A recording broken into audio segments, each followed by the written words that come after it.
We are just a couple of days into Pride, and we entered Pride with Ron DeSantis, with his terrible bills targeting the LGBTQ community, targeting trans youth in particular. Well, they got to keep it up as the month rolls on, and they've got some ideas. A bunch of Republicans, now led by Marjorie Greene, are trying to make sure that the rainbow flag is never flown again over federal buildings. This is, of course, a long shot bill, since thankfully they're not in charge, that would prohibit any standard besides the American flag from flying at US embassies. They gained a handful of new Republican co-sponsors on Tuesday, the first day of Pride. Probably coincidence. It's probably just a coincidence that they chose that day to sign on to this effort. And they're not sending their best. They've got Representative Louis Gohmert, Rick Crawford, Brian Mast, all signed on as co-sponsors of the Only Old Glory Act, introduced by Representative Jeff Duncan. The bill currently has 20 co-sponsors, most among the most strident opponents of LGBTQ rights and racial equality. I just want to point out how hilarious it is that they have a bill, the Only Old Glory. That's the only flag you need. Also, I love the Confederate flag. It's great. Keep flying it. Only Old Glory. Oh God, I just want to pose in front of this Confederate flag. They somehow managed to hold those thoughts. But as a defense of this, an explanation of this, here is what Representative Greene had to say.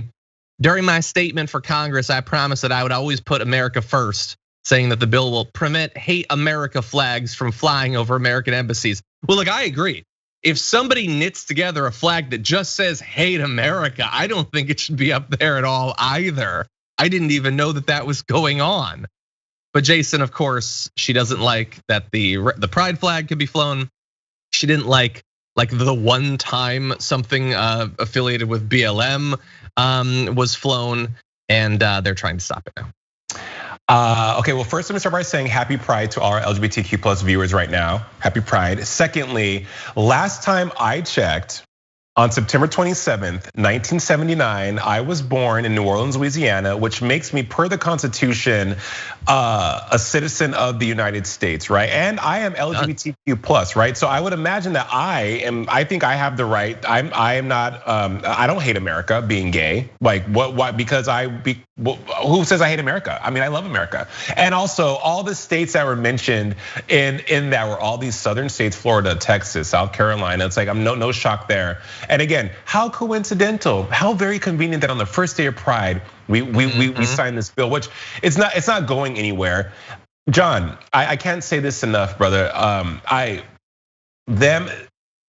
Marjorie Greene, first of all, why hasn't someone muzzled her? One, two, racial, they say we're not racist, we're not xenophobic, we're not all of these things, but you totally are. You totally are, because if you were not those things, then how I move through the world, or how another BIPOC person moves through the world, or anyone who's LGBTQ plus moves through the world, wouldn't matter to you. You wouldn't, that would be, as I've said one time on Pop Trigger, my sexuality is the socks of my outfit, right? I still put on a shirt, jeans, a watch, cologne, brush my hair. That makes up all of Jason Carter, not just my sexuality. So that if you weren't of those, if your bad behavior wasn't that you didn't have something against LGBTQ plus people, or you weren't remotely racist, then who I am wouldn't matter. You would embrace all of the beautiful things about people for just who they are. So I can't fathom, and it's hard for me to accept why having an LGBTQ plus flag, or the gay flag, the rainbow flag, is such an issue for them. It doesn't do anything. And also, we're in a time now where we're accepting. And they probably, what's even more funny is that they probably work with someone who is trans. They probably work with someone who is LGBTQ plus. They probably have that they don't even know, because it's not that big of a deal, right? Yeah, or because they don't feel free to actually. I was gonna say that who they are, because of people like Congresswoman Greene and others, and Louis Gohmert's and all of that. But yeah, so I totally agree. Why should it bother you so much? I mean, there are millions and millions and millions of Americans that are represented by every one of those letters and others in that acronym. They can be represented too, except they can't, at least if they were in charge. And what is basically happening, so let's just be clear about what's happening here.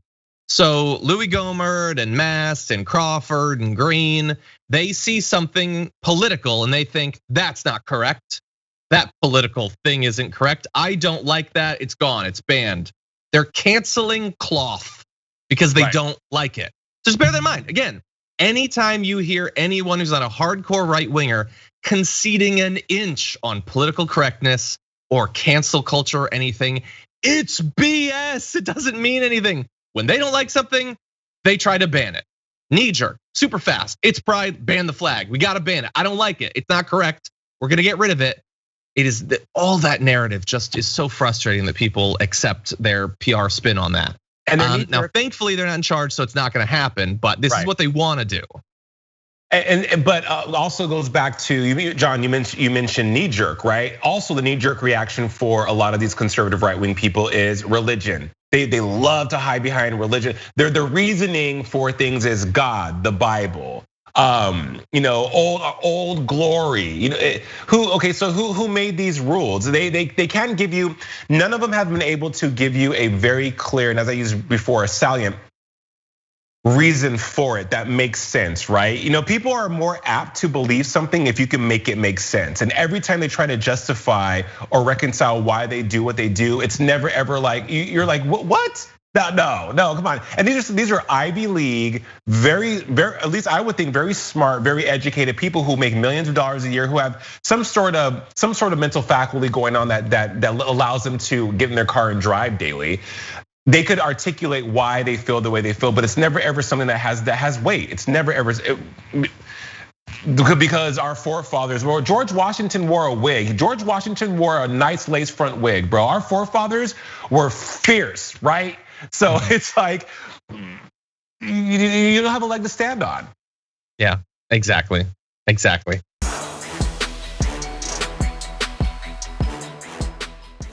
Check out the Damage Report podcast each day, wherever you get your podcasts, whether Pocket Casts or Stitcher or iTunes. You can join me as I give you the news and stories you want, with a range of co-hosts and interview guests jumping in on the fun each day. Again, that's the Damage Report, wherever you get your podcasts. And if you get them at iTunes, don't forget to rate and review. Sometimes I'll read them live on the show.